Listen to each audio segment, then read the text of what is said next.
जय हिंद मेरे प्यारे प्यारे रसगुल्लों, मेरे प्यारे प्यारे शेर और शेरनियों। अब की बार फिर से मुकाबला टक्कर की होनी चाहिए। आप लोगों के लिए लेके आए हैं एक नई टॉपिक।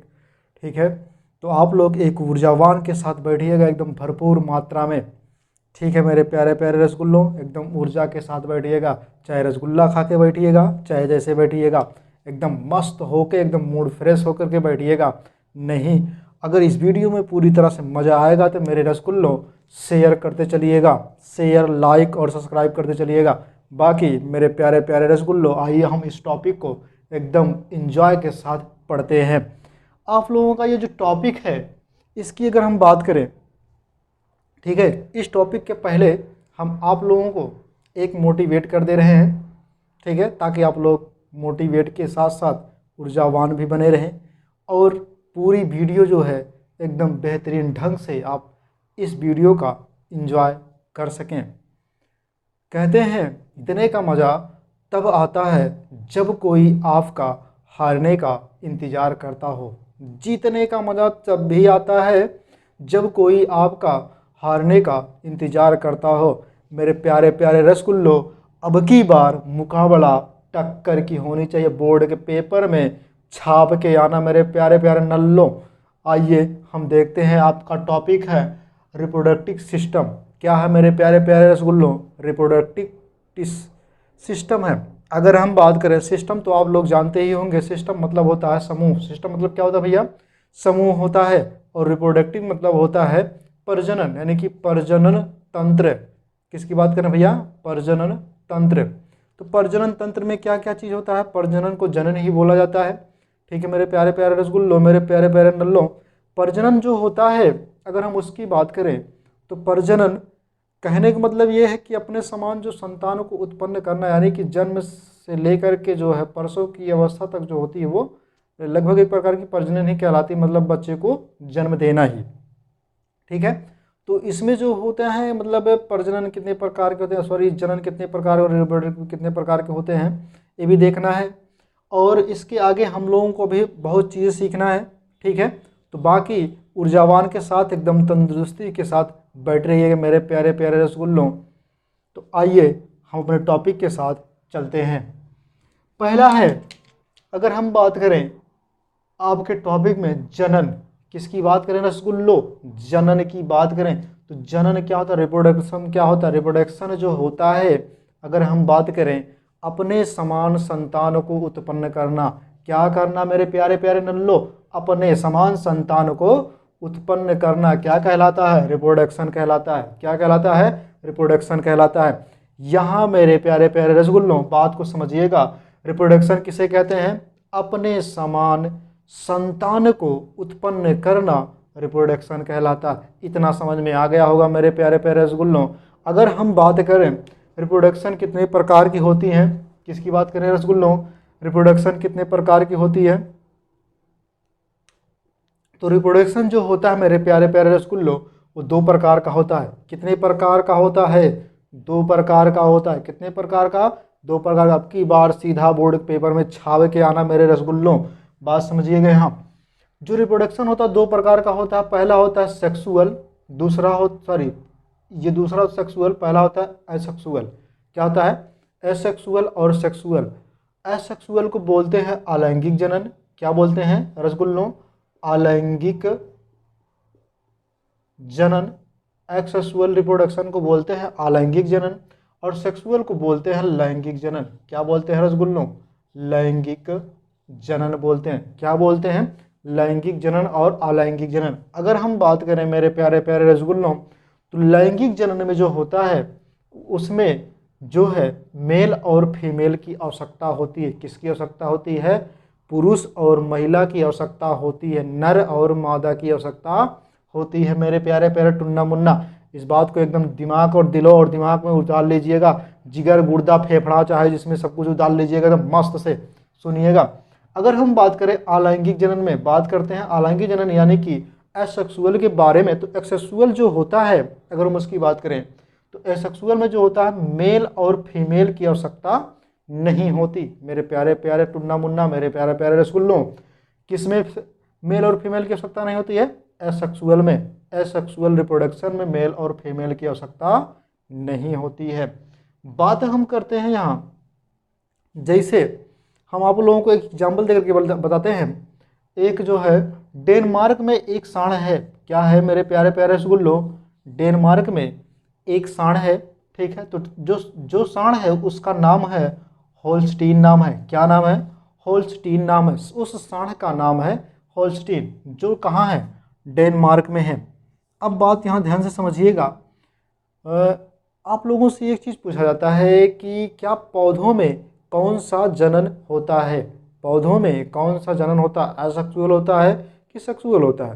तो मेरे प्यारे प्यारे रसगुल्लो, जो भी होता होगा उसको कमेंट बॉक्स में आप छाप दीजिएगा, एकदम धड़ाधड़ छापते चले जाइएगा मेरे प्यारे प्यारे रसगुल्लो। मुकाबला टक्कर की होनी चाहिए मेरे शेर और शेरनियों। बात तो समझिएगा, यहाँ जो डेनमार्क है, ठीक है, डेनमार्क जो है यहाँ का जो एक सांड है उसका नाम है होल्स्टीन, क्या नाम है, होल्स्टीन। होल्स्टीन जो है भैया यह 100 लीटर दूध देती है, यानी कहने का मतलब ये है भैया, जो है एक बार में कितना लीटर दूध, 100 लीटर दूध देती है। कितना लीटर, 100 लीटर मिल्क देती है, क्या देती है, 100 लीटर मिल्क देती है। कौन, होल्स्टीन एक गाय है जो कहाँ है, डेनमार्क में पाई जाती हैं। कहाँ पाई जाती हैं, डेनमार्क में पाई जाती हैं। एक सांड है, क्या है, सांड है। अब बात समझिएगा कि ये तो गाय तो हो सकती है, हो सकती है, लेकिन यहाँ सांड लिखा है, क्या लिखा है, सांड लिखा। बात को समझिएगा, ये जो होल्स्टीन एक सांड है उसी की गाय से जो है क्या निकाला जाता है, जो मतलब कहने का मतलब ये है भैया, होल्स्टीन जो सांड होता है उससे से जो क्या निकलते हैं, उससे जो वीर्य निकलते हैं, क्या निकलते हैं, वीर्य निकलते हैं, वो यानी शुक्राणु जो निकलते हैं वो इस होल्स्टीन गाय में, ठीक है, जब जाते हैं तो वे गाय जो होती हैं वो होल्स्टीन गाय कहलाती है, यानी कि उससे जो है जो बछड़े पैदा होंगे वे अपने जो है 100 लीटर दूध देंगे। अगर हम बात करें तो वैज्ञानिकों ने जो है कुछ दिमाग लगाया, हमारे यहाँ के जो वैज्ञानिक हैं, अपने भारत के जो सर्वश्रेष्ठ वैज्ञानिक हैं, वो लोगों ने दिमाग लगाया कि क्यों ना हम डेनमार्क में जा कर के अपने इन गायों को जो है लेकर के एक फ्लाइट में लेकर के जो लेके जाया जाए डेनमार्क में, और उससे निषेचन करवा करके जो है सेक्स करवा करके जो है लेके आया जाए। सेक्स करवाने के बाद जो है अगर वह सेक्स करवाने के बाद जो है वह जब जो बच्चा पैदा होगा, यानी उसका जो बछड़ा पैदा होगा, जो बछड़ा होगा वो पैदा जो अगर होगा तो क्या होगा, यानी वो भी 100 लीटर दूध देगी। लेकिन भैया इस होल्स्टीन की एक जो है खराबी क्या है, होल्स्टीन की, हालांकि वहाँ की विशेषता भी है, अगर हम बात करें तो ये भैया ठंड एरिया में रहती है। कहाँ रहती है, ठंड एरिया में रहती है। तो इसको ठंड चाहिए, क्या चाहिए, ठंड चाहिए। अगर होल्स्टीन गाय है तो होल्स्टीन गाय को क्या चाहिए, ठंड चाहिए, यानी होल्स्टीन गाय जो होती है भैया वो ठंडेपन में रहती है। कहाँ रहती है, ठंडेपन में रहती है। अगर हम बात करते हैं यहाँ तो होल्स्टीन जो गाय होती है वो ठंडेपन में रहती है। इतना बात समझ में आ गया होगा। तो अब बात समझिएगा, यहाँ जब ये ठंडेपन में रहती है और अगर हम इस होल्स्टीन गाय को जो है लेके आते हैं इंडिया में, तो इंडिया की जो तापमान होती है बहुत ज़्यादा होती है। तो अब आप खुद दिमाग लगा सकते हैं इतना कि जब ये ठंडेपन में रहती है होल्स्टीन, तो इसको अगर हम इंडिया लेके आएंगे तो क्या यह रह पाएगी, ये तो वैसे मर जाएगी। तो इसके लिए हमको क्या लगाना पड़ेगा, एसी लगाना पड़ेगा। क्या लगाना पड़ेगा, एसी लगाना पड़ेगा। तो जितना वो दूध नहीं देगी उससे ज़्यादा हमको एसी लगाना पड़ेगा, जितना वह दूध नहीं देगी उससे ज़्यादा हमको क्या करना पड़ेगा, एसी लगाना पड़ेगा, ठीक है। तो इसलिए वैज्ञानिकों ने जो दिमाग लगाया, अपने इंडिया के जो वैज्ञानिक हैं उन्होंने दिमाग लगाया कि एक जो है फिजिशियन गाय लिए, भारत का जो एक फिजिशियन गाय लिए, और यहाँ मतलब डेनमार्क से, ठीक है, डेनमार्क में जा कर के जो होल्स्टीन जो सांड है उससे जो वीर्य को, उसका वीर्य ले आ करके, ठीक है, कहने का मतलब ये है कि उसका जो शुक्राणु ले आ करके जो है फिजिशियन जो गाय है उसमें जो है प्रवेश करा करके, ठीक है, सीमन ले आ करके जो है प्रवेश करा करके, जो जब प्रवेश कराया गया इस फिजिशियन गाय में, तो यह भी होल्स्टीन की तरह हो गया। किसकी तरह, होल्स्टीन की तरह हो गया। तो होल्स्टीन जो बछड़े इसकी पैदा हुई है ये जो है 40 लीटर दूध देने लगे। क्या देने लगे, 40 लीटर दूध देने लगे। अगर हम बात करें फिजिशियन गाय की, तो फिजिशियन जो गाय है यह भैया अपनी गर्मी को जो है गर्मी जो है सहन सकती है, ठीक है। कहने का मतलब ये है कि गर्मी को जो है सह सकती है, लेकिन हॉल्स्टीन जो गाय है ये सह नहीं सकती, लेकिन यह सह सकती है। तो इसके जो बछड़े पैदा हुए हैं वो 40 लीटर दूध दिए हैं। कितने लीटर? 40 लीटर। पीते होंगे कि नहीं दूध आप बछड़े की? अगर हम बात करें गाय के दूध आप पीते होंगे कि नहीं मेरे रसगुल्लों? अगर पीते हो तो छाप दीजिएगा कमेंट बॉक्स में हाँ या ना, ठीक। फिर अगर हम बात करें तो जब ये 40 लीटर दूध दिलाने लगी, ठीक है, तो पूछा जाता है कि इंडिया में वह कौन सी गाय है, यानी उस गाय का नाम बताइए जो सबसे ज़्यादा दूध देती है। तो भैया उसका नाम है होल्स्टीन फिजीशियन। क्या नाम है? Holstein physician. मेरे प्यारे प्यारे रसगुल्लो, इस जो हम अंडरलाइन के जो इस घेरे में कर रहे हैं इसको एक बार ध्यान से देख, होल्स्टीन फिजीशियन, इसको रट लीजिएगा मेरे प्यारे प्यारे टुन्ना मुन्ना। होल्स्टीन फिजीशियन या क्या करती है? सबसे ज़्यादा दूध देने वाली है। कहाँ की? भारत की सबसे ज़्यादा दूध देने वाली गाय कौन सी है? होल्स्टीन फिजीशियन है। मेरे प्यारे प्यारे टुन्ना मुन्ना, इतना समझ में आ गया होगा। अगर हम आगे और चलते हैं तो देखते हैं कि जो सेक्सुअल, अब इतना तो समझ में आ गया हो मेरे ख्याल से आप लोगों को, ठीक है, उतना तो आप सब लोग समझदार हैं, अक्लमंदों को इशारा काफ़ी, मेरे मेरे प्यारे प्यारे टुन्ना मुन्ना। तो इसको मतलब सेक्सुअल जो रिप्रोडक्शन, असेक्सुअल रिप्रोडक्शन शुरू करने से पहले जो है आप लोगों को कुछ मोटिवेट फिर से कर दूं।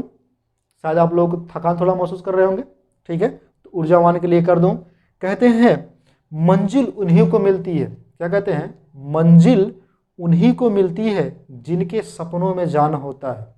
मंजिल उन्हीं को मिलती है जिनके सपनों में जान होता है। पंखों से कुछ नहीं होता, हौसलों से उड़ान होता है।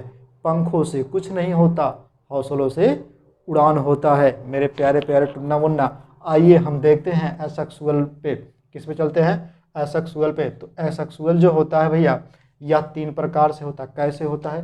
3 प्रकार के होता है मेरे टुन्ना मुन्ना। अगर हम बात करें एसेक्सुअल 3 प्रकार के तो होता है, जिसको हम कहते हैं क्या? फिशन कहते हैं, यानी विखंडन। क्या कहते हैं? विखंडन एक हो गया। क्या हो गया? विखंडन हो गया। दूसरा हो गया मुकुलन यानी बडिंग हो गया। क्या हो गया? बडिंग हो गया यानी मुकुलन हो गया। तीसरा है आपका कायिक जनन, यानी बात अगर हम करें वेजिटेटिव रिप्रोडक्शन की, किसकी बात करें? वेजिटेटिव रिप्रोडक्शन की, ठीक। इतना तो समझ में आ गया होगा। हालांकि ये चीज़ें जो हैं कुछ चीज़ें मिलेंगी। अगर हम बात करें विखंडन किसे कहते हैं, तो विखंडन जो होता है अगर एक कोशिका से ठीक है, एक कोशिका से टूट करके जो है कुछ समय बाद एक कोशिका से टूट करके 2 कोशिकाएं, जो छोटी कोशिकाएं बन जाती हैं, यानी 2 छोटी कोशिकाएं क्या हो जाती हैं? विखंडित, 2 छोटी कोशिकाओं में विखंडित हो जाती हैं, तो उसे क्या कहते हैं? विखंडन कहते हैं। इतना समझ में आ गया होगा, हालांकि ऐसे फिगर बना के आपको दिखाया गया है। फिर अगर हम बात करें यहाँ ध्यान से देखिएगा, ये जो मुकुलन है, क्या है? मुकुलन है। मुकुलन जो होता है यानी बडिंग जो होता है उसकी अगर हम बात करें तो बडिंग जो होता है वो किसी शरीर से, ठीक है, कि कोई भी किसी भी मतलब कोई भी पौधा हो उसका एक शरीर हो, ठीक, उसी शरीर से जो है एक नए पौधे का निर्माण करना, एक कायिक भाग से उसके निर्माण करना है, ठीक है। कायिक मतलब होता है उसके काया से जो है निर्माण करना। जैसे मान लीजिए ये चीज़ है, एक पौधा है कुछ देर के लिए, जब ये एक पौधा है तो यहाँ से जब ये कट गया, क्या किया गया? यहाँ से जब कट किया गया तो ये कट करके नीचे गिरा, तो इससे जो है एक पौधा फिर से नया पौधा बना, तो ये क्या कहलाता है? ये कहलाएगा आपका मुकुलन। क्या कहलाएगा मेरे प्यारे प्यारे रसगुल्लो? मुकुलन कहलाएगा। इतना समझ में आ गया? क्या कहलाएगा? मुकुलन कहलाएगा। फिर अगर हम बात करते हैं कायिक जनन में, किसकी बात करें? कायिक जनन में अगर हम कायिक जनन की बात करें तो कायिक जनन वह होता है जो पत्तियों के द्वारा हो। किसके द्वारा हो? पत्तियों के द्वारा। जैसे मतलब कोई भी पत्ती है, ठीक, उस पर जो है कोई एक पौधा उग जाना, एक नए पौधे का निर्माण हो जाना। जैसे मान लीजिए यहाँ पे आपका अजूबा होता है। क्या होता है? अजूबा होता है, जिसको पत्थर और पत्थर चट्टा भी बोला जाता है। क्या चीज़ है? पत्थर चट्टा और अजूबा। इनमें जो होता है भैया अगर हम बात करें तो कायिक जनन होता है, मतलब ये जो है इनकी बाहरी सतहों से, इनकी पत्तियों से जो है नए पौधे का निर्माण होता है। इतना मेरे प्यारे प्यारे टुन्ना मुन्ना, मेरे प्यारे प्यारे रसगुल्लों, मेरे प्यारे प्यारे दोस्त और भाइयों, ठीक है, समझ में आ गया होगा मेरे छात्र और छात्राओं, ठीक है। तो और हम आगे चलते हैं, देखते हैं ठीक है। हालांकि ये चीज़ें आपको जो है बॉटनी में पढ़ाई जाएंगी। कहाँ पढ़ाई जाएंगी? बॉटनी में। जब बॉटनी आपको पढ़ाया जाएगा तो ये चीज़ें अच्छे से पढ़ाई जाएंगी। उसके लिए आप लोग दिक्कत ना लीजिए, एकदम विधिवत चलेगा मेरे प्यारे प्यारे रसगुल्लों, मेरे प्यारे प्यारे लड्डू के दीदी, लड्डू के भैया लोग। अब इधर चलते हैं हम सेक्सुअल रिप्रोडक्शन पे। किसकी बात करें? सेक्सुअल रिप्रोडक्शन पे। तो सेक्सुअल रिप्रोडक्शन जो होता है यह जो है प्लांटों में भी होता है। कहाँ होता है? अगर हम बात करें प्लांट में भी होता है और एनिमल में भी होता है। कहाँ होता है? प्लांट में भी होता है और एनिमल में होता है। कहाँ होता है मेरे प्यारे प्यारे रसगुल्लो? प्लांट में और एनिमल में होता है। प्लांट में और एनिमल यानी पौधों में और जंतुओं में होता है। लेकिन ये प्लांट में जो भी मेल और फीमेल होते हैं, क्या होते हैं? मेल और फीमेल होते हैं। उसी पौधे में जो होते, पुष्प में जो होते हैं, जो पुष्प होता है उसी के पुष्प में जो हम मेल और फीमेल होते हैं भैया। इस चीज़ को जो है आपको बॉटनी में एकदम विधिवत पढ़ाई जाएगी। क्या पढ़ाई जाएगी? बॉटनी जब पढ़ाया जाएगा मेरे प्यारे प्यारे रसगुल्लो, मेरे प्यारे प्यारे लड्डू के दीदी, लड्डू के भैया लोग, तो उसमें जो है आपको अच्छे से एकदम पढ़ाई जाएगी। अगर हम बात करें यहाँ जंतुओं की, यानी किसकी बात करें? जंतुओं की, जंतुओं में भी मेल और फीमेल होता है। क्या होता है? मेल और फीमेल होता है। जंतुओं में क्या होता है? मेल और फीमेल होता है। तो हम चलते हैं, आपको यही जंतुओं के बारे में पढ़ाते हैं कि मेल और फीमेल में कैसे सेक्सुअल रिप्रोडक्शन यानी कि लैंगिक जनन कैसे होता है। ठीक है मेरे प्यारे प्यारे रसगुल्लों, लैंगिक जनन में जो है, अगर हम बात करें यहाँ पे एक आपको कि एसेक्सुअल की बात करें, जैसे टू कॉपी नहीं करते हैं, फोटो कॉपी, सेम उसी प्रकार से, मतलब एक नए संतान को उत्पन्न करना। ठीक है, तो एक नए संतान को उत्पन्न करना, लेकिन वह संतान कैसा हो? हूबहू हो। लेकिन वह संतान कैसा हो? एकदम सेम हो, टू कॉपी की तरह हो, तो उसे क्या कहते हैं? एसेक्सुअल कहते हैं। लेकिन जो अपने जनक से, कहने का मतलब यह है जो अपने माता पिता से थोड़ा भिन्न हो, वो किस में आता है?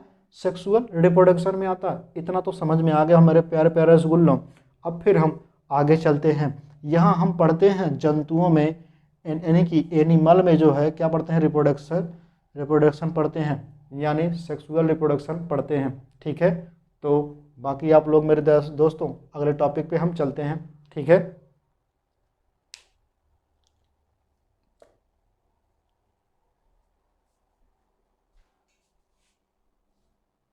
देखा जाए जो आपको बताए थे यानी कि सेक्सुअल रिप्रोडक्शन टॉपिक को, ठीक है, यही हमको पढ़ना था। बाकी जो है असेक्सुअल वो जो है एनाटॉमी में आपको पढ़ा दिया जाएगा। ठीक है, बॉटनी में आपको पढ़ाया जाएगा, उसके लिए दिक्कत ना लीजिए। फिर बात समझिएगा, यहाँ जो होता है सेक्सुअल रिप्रोडक्शन यानी कि लैंगिक जनन, क्या होता है?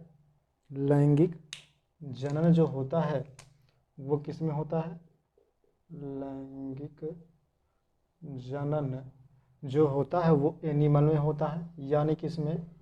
जंतुओं में। किस में होता है भैया? जंतुओं में होता है। यानी इसमें जो मेल और फीमेल होते हैं, क्या होते हैं मेरे प्यारे प्यारे लड्डू के दीदी, लड्डू के भैया लोग? क्या होते हैं? मेल और फीमेल होते हैं। अगर हम बात करें इन जंतुओं में, ठीक है, यानी सबसे पहले हम लोग पढ़ेंगे मेल के बारे में। किसके बारे में? मेल के बारे में हम लोग पढ़ लेते हैं, फीमेल के बारे में इसके अगले वाले वीडियो में पढ़ लेंगे। तो मेल में हम पढ़ते हैं सबसे पहले, मेल में कौन सा जो है रिप्रोडक्शन में जो है, मतलब रिप्रोडक्टिव में भाग कौन सा जनन अंग है, कौन सा मुख्य अंग है, उसको हम पहले जानते हैं। मुख्य अंग यानी कि मेन रिप्रोडक्टिव ऑर्गेनिज्म जो होगा, ऑर्गेनिम्स। ठीक है, अगर हम इसकी बात करें तो जो होगा यानी कि मुख्य जनन अंग की अगर हम बात करें नर के यानी मेल की अगर बात करें तो पहला होता है आपका टेस्टिस होता है। क्या होता है? टेस्टिस होता है, यानी कि जिसको हम हिंदी में बोलते हैं बीरसण। क्या बोलते हैं? बीरसण बोलते हैं। क्या बोलते हैं? बीरसण बोलते हैं। मेरे प्यारे प्यारे रसगुल्लों, बीरसण जो होता है यह दो होता है। कितना होता है? दो होता है। बीरसण कितना होता है? दो होता है। ठीक है, बीरसण के बाद दूसरा आपका आता है इपिडिडिमिस आता है। क्या आता है? इपिडिडिमिस, जिसको हम बोलते हैं अधिवीरसण। क्या बोलते हैं? अधिवीरसण बोलते हैं। यह जो है सेफ्टी का कार्य करता है। क्या करता है? सेफ्टी का कार्य करता है। क्या करता है? सेफ्टी का कार्य करता है। यानी इपिडिडमिस जो होता है, इपिडिडमिस की अगर हम बात करें, अगर बाहरी चोट उस पर पड़ती है, ठीक है, अगर इपिडिडमिस में जो है बाहरी चोट, बाहरी आघात अगर लगे तो वह जो भैया फूल जाता है, क्या होता है, फूल जाता है। और फूलने के बाद जो उसमें जो है पानी भर जाता है, तो उसे कहते हैं कि हमको जो है हाइड्रोसील हो गया है। क्या कहते हैं, हाइड्रोसील हो गया है। किसके फूलने से होता है, एपिडिडमिस के फूलने से, यानी कि अधिवृषण को फूलने से। यह एक परत होती है, इसको फूलने से जो हाइड्रोसील नामक बीमारी एक हो जाती है। अगर हम बात करें फिर तीसरे वाले अंग की, अगर हम बात करें तो होता है टेस्टोस्टेरॉन होता है। क्या होता है, टेस्टोस्टेरॉन होता है। जो टेस्टोस्टेरॉन होता है, यह 12 से लेकर के 13 वर्ष की आयु में जो है एक्टिव हो जाता है। क्या होता है, 12 से लेकर के 13 वर्ष की आयु में जो एक्टिव हो जाता है, यानी यह उत्तेजित हार्मोन्स है। क्या है, यह एक हार्मोन्स है जो उत्तेजना को बढ़ाता है। और इससे जो है मतलब बदबू आने लगते हैं। जो शुक्राणु होते हैं उनमें जो है बदबूपन आने लगता है इस हार्मोन्स की वजह से। ठीक है, नॉर्मल इंसान जो है, अगर हम बात करें नॉर्मल इंसान की, तो इस बदबू को जो है सूंघ नहीं सकता।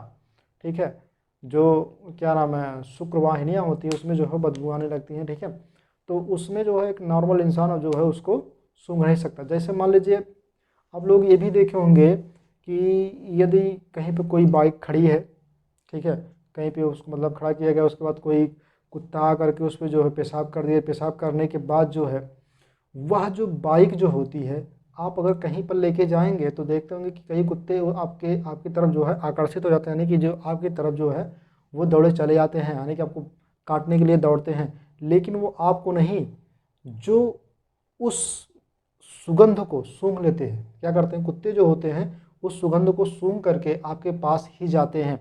जब वह जाते हैं, ठीक है, तो आपको लगता है कि नहीं ये हमको काटने आता, लेकिन वे जो है अगर उनको बॉर्डर बनाना होता है, यानी उनको एरिया अगर चुनना होता है, तो वहाँ से जो है उस वहाँ पे पेशाब करके जो है अपना एरिया चुन लेते हैं। अगर कोई जो कुत्ते होते हैं, दूसरा कोई कुत्ता अगर उसके एरिया में घुसता है तो वहाँ से सूंघ लेता है। अगर सूंघ लेता है तो वह कहता है नहीं ये मेरा बॉर्डर नहीं है, मैं यहाँ से चला जाऊँगा। दूसरे किसी का बॉर्डर अगर उसके एरिया में घुसेंगे तो वह जो है हमको चबा जाएगा। अब फिर हम बात अगर करते हैं यहाँ पे, इतना समझ में आ गया होगा मेरे प्यारे प्यारे टुन्ना मुन्ना। ठीक, फिर हम बात करते हैं चौथे की, तो चौथा होता है स्पर्म होता है। क्या होता है, स्पर्म, जिसको हम क्या बोलते हैं, शुक्राणु बोलते हैं। क्या बोलते हैं, शुक्राणु यानी सीमन बोलते हैं। क्या बोलते हैं, शुक्राणु यानी सीमन बोलते हैं। बात यहाँ समझिएगा मेरे प्यारे प्यारे रसगुल्लों, शुक्राणु या सीमन जो होता है यह 20 से 30 मिनट तक क्या रहता है, इसकी जीवन काल होती है। 20 से 30 मिनट तक इसकी जीवन काल होती है। यानी ये एक बार में 20 लाख शुक्राणुओं को जो है भेजता है। एक बार में 20 लाख शुक्राणुओं को क्या करता है, भेजता है। अगर हम बात करें 20 लाख शुक्राणुओं को जो है क्या करता है, ये भेज देता है। ठीक है, यहाँ अगर हम शुक्राणु की बात करें तो इसमें जो है 30 डिग्री सेल्सियस से कम इसकी तापमान होनी चाहिए। अगर 30 डिग्री सेल्सियस से ज़्यादा होते तो शुक्राणु जो होते हैं वो मर जाते हैं। क्या होते हैं, शुक्राणु वो मर जाते हैं। फिर अगर हम बात करें जो शुक्राणु होता है, एक बार में शुक्राणु 5 से 7 ml जो है बाहर निकलते हैं। अगर हम बात करें ढक्कन की बात करते हैं, ठीक है, तो ढक्कन एक लेते हैं 5 से 7 ml जो उस ढक्कन में आ जाता है। ठीक है, जैसे मान लीजिए हम आपको दिखा दे रहे हैं, यहाँ पे आप लोग देख रहे होंगे ये जो बोतल वाली ढक्कन है, ठीक है, इसमें लगभग मेरे ख्याल से 5 से 7 ml से ऊपर मतलब आ जाएगा और ऊपर होंगे। ठीक है, तो इसी ढक्कन के बराबर जो है होते हैं अगर हम बात कर लें। ठीक है, तो इधर इतना समझ में आ गया मेरे प्यारे प्यारे रसगुल्लों। और आगे हम चलते हैं, देखते हैं वे शुक्रवाहिनियाँ को देखते हैं। क्या इसको देखते हैं, शुक्रवाहिनिका को देखते हैं, जिसको हम शुक्रवाहिका की अगर हम बात करें तो शुक्रवाहिका जो होती है ये पेशाब की नली होती है। क्या होती है, पेशाब की नली में क्या करती है, पेशाब की नली में जो है मिलती है। शुक्रवाहिका जो है ये कहाँ मिलती है, जा करके पेशाब की नली में जाके मिलती है। पेशाब की नली में जाके मिलती तो है मेरे प्यारे प्यारे रसगुल्लों, लेकिन यह शुक्राणुओं को क्या करती है, शिश्न तक पहुंचाती भी है। शुक्राणुओं को शिश्न तक पहुंचाती है। कौन, शुक्रवाहिका जो होती है ये, शुक्रवाहिका जो होती है ये शिश्न तक ले जाती है। कहाँ तक ले जाती है, शिश्न तक ले जाती है। और शिश्न क्या कार्य करता है, शिश्न जो है उस शुक्राणु को जो है किसी फीमेल के अंदर प्रवेश कराता है और मूत्र को बाहर निकालने का कार्य करता है। बस उसका 2 ही कार्य है मेरे प्यारे प्यारे रसगुल्लों। आइए हम देखते हैं पेनिस। चौथा है आपका, सॉरी छठवां है आपका है पेनिस यानी शिश्न, जिसको आप लिंग बोलते हैं। क्या बोलते हैं, लिंग बोलते हैं। अगर हम बात करें इस लिंग की, जो 7 इंच इसकी लंबाई होती है, शायद लगभग 7 इंच होती है, ठीक है। यह जो होता है शिश्न की अगर हम बात करें, ठीक है, तो शिश्न में यानी कि पेनिस में जो है मूत्र और शुक्राणु जो है बाहर निकलते हैं इससे, ठीक है। अगर हम इस फिगर को देखते हैं तो फिगर को एकदम ध्यान से देखिएगा मेरे प्यारे प्यारे रसगुल्ला, और दिमाग में बैठाते चलते चलिएगा, ठीक है। तो देखते हैं जो मतलब एक, अगर हम नर की बात करें यहाँ पे देखते हैं तो उसमें जो है एक क्या होता है, एक ये टेस्टिस होता है जिसको हम वृषण बोलते हैं। क्या होता है? वृषण होता है, यानी कि टेस्टिस का फिगर बनाया गया पूरा, ठीक है। इसी के ऊपर ये वाली जो लेयर है जो रेड कलर की बनाई गई है, ठीक है, इसे कहते हैं एपिडर्मिस कहते हैं। क्या कहते हैं? एपिडर्मिस कहते हैं, ठीक है। ये परत होती है जो क्या करती है, सुरक्षा का कार्य करती है। किसका कार्य करती है? सुरक्षा का कार्य करती है। यानी बाहर अगर से अगर कोई चोट लगता है तो उसको क्या करता है, वृषण को जो सुरक्षा प्रदान करता है। इसी वृषण से जो है एक वाहिका लगी होती है जिसे हम क्या कहते हैं, इस वाहिका को कहते हैं शुक्र वाहिका कहते हैं। क्या कहते हैं? शुक्र वाहिका कहते हैं, यानी कि वेस्डिफ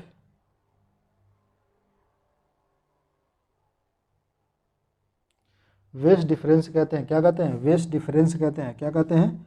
वेस डिफरेंस कहते हैं। यह जो वेस डिफरेंस जो होता है यह एक नस होती है। क्या होती है? यही जो लगी है भैया, इसी वो नस होती है वेस डिफरेंस, जिसे हम क्या बोलते हैं, शुक्रवाहिका बोलते हैं। इस शुक्रवाहिका में जो है शुक्राणु जो है यहाँ से जो वृषण से जो शुक्राणु होते हैं इसी में से जो है लेके जाता है, यानी कि शुक्रवाहिका जो है लेके जाता है और शिश्न तक पहुँचाता है। अगर हम बात करें यहाँ पे, अगर परमानेंट होता है, परमानेंट नसबंदी होती है। क्या होती है? परमानेंट अगर नसबंदी होती है तो उसे कहते हैं वैस्कोटॉमी। क्या कहते हैं? वैस्कोटॉमी कहते हैं। परमानेंट नसबंदी को वैस्कोटॉमी कहते हैं। जैसे मान लीजिए अगर परमानेंट नसबंदी करना है तो इस वाली नस को जो यानी कि वैस वाली नस जो है, यानी कि कहने का मतलब शुक्रवाहिका जो है उसको जो काट करके निकाल दिया जाता है, यानी कि उसको काट करके बांध दिया जाता है, तो उसे निकाल दिया जाता है, तो उस क्या हो जाता है, परमानेंट जो है नसबंदी हो जाती है। इसमें जो है बच्चे पैदा नहीं होते हैं। क्या नहीं होते हैं? बच्चे पैदा नहीं होते हैं। अगर हम बात करें यहाँ पे तो जो शुक्राणु होते हैं यहाँ तो जाते हैं, लेकिन शुक्राणु जो कहाँ जाते हैं, पेनिस में भी जाते हैं। पेनिस में ले जाता है कौन? वैस जो होता है शुक्राणु को जो है पेनिस तक ले जाता है। अगर हम बात करें यहाँ शिश्न की, शिश्न जो होता है उसकी बात हम तो बता दिए।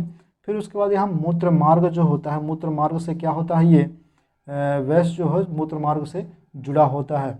ठीक है मेरे प्यारे प्यारे रसगुल्लो, इतना तो समझ में आ गया होगा, इसके आगे और कुछ बताना नहीं है। ठीक मेरे प्यारे प्यारे बच्चों, अगर इसके आगे और कुछ बताना होगा तो उसको हम बता देंगे।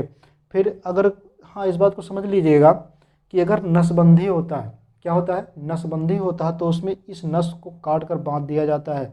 लेकिन अगर हिजरा पैदा होता है तो हिजरा में जो है अगर हम बात करें तो टेस्टोस्टेरोन जो होता है वह नहीं निकलता है। ठीक है, टेस्टोस्टेरोन नहीं निकलता और इसको काट करके पूरी तरह से निकाल दिया जाता है। ये चीज़ काट करके पूरा निकाल दिया जाता है, तो क्या पैदा होता है, हिजरा पैदा होता है।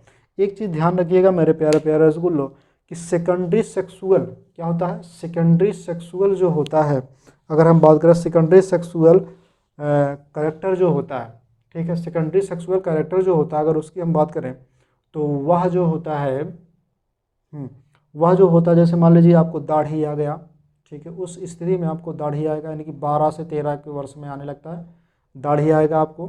ठीक है, लगभग हाँ वही 13-14 की उम्र में आपको आने लगता है दाढ़ी आएगा, मतलब स्वर भारी होने लगेगा। ठीक है, आप जो चक्कर पकड़ करने लगेंगे, मतलब कहने का मतलब ये है किसी लड़की के पीछे जाएंगे। ठीक है, तो मेरे प्यारे प्यारे रसगुल्लो, लड़की का चक्कर छोड़ करके आप लोग पढ़ाई कीजिए। अगर आप सक्सेस हो जाएंगे तो आपको बहुत लोग पूछेंगे, क्योंकि कहा जाता है कि आपको बाद में जब आप सक्सेस नहीं होंगे तो बाद में वही लोग पूछेंगे कि आपकी हैसियत कितनी है, ये नहीं पूछेंगे कि आप कितनी लड़कियां घुमाते हैं। ठीक है मेरे प्यारे प्यारे रसगुल्लों, ये चीज़ इन सबको आप त्याग के जो है अपनी पढ़ाई पर ध्यान दीजिए। अगर आप सक्सेस हो जाएंगे तो आपको तमाम लड़कियां मिलेंगी, उसके लिए कोई दिक्कत नहीं है मेरे प्यारे प्यारे रसगुल्लों। तो इन सबको जो है लात मार के भगाइएगा। जैसे आपको तब तक इस बात को नहीं समझ में आएगा, ठीक है, जब तक जैसे मान लीजिए कोई मिल गया तो आपको लगेगा नहीं वो जन्नत की हूर है, अगर उसके बारे में कोई अगर गलत बोल देगा तो आपको लगेगा कि आप गलत क्यों बोल रहे हैं उसमें। ठीक है, तो आपको बहुत गुस्सा लगेगा, बहुत गुस्सा लगेगा। लेकिन जिस दिन वो लात मार के आपको जाएगी ना, उसी दिन आपको समझ में आएगा कि हाँ ये क्या चीज़ है। लड़कियां जो है सबको देख करके मुस्कुराती हैं, लड़कियां सबको देख करके मुस्कुराती हैं, चाहे वो तुम्हारा हो या किसी और का भी हो, ठीक है। लेकिन अगर लड़कियां भैया हंस करके और ऐसे बार कर लीं, ऐसे, तो जान लो लड़के फिदा हो जाएंगे हैं वहाँ पे कि आवाज़ तो अब लाइन तो दे रहे हैं, क्या दिक्कत है। लेकिन ये नहीं पता कि उनको बर्बादी की तरफ लेके जा रही है। मेरे प्यारे प्यारे रसगुल्लों, इन सब से इतना दूर रहिए, कुछ कहने वाली बात नहीं। लड़कियों की बात नहीं कर रहा हूँ, केवल लड़कों लड़कियों दोनों की बात कर रहा हूँ, ठीक है।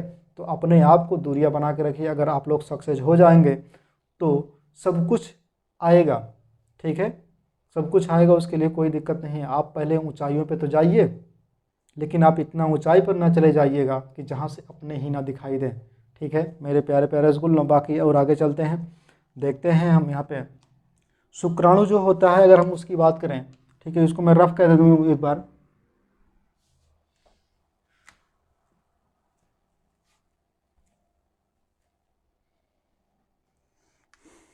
शुक्राणु जो होते हैं उनमें जो है पूंछ टाइप होता है, ठीक है। यही जो पूंछ होता है, इसी पूंछ को ऐसे ऐसे करके जो है वो आगे की तरफ भागते हैं, ठीक है।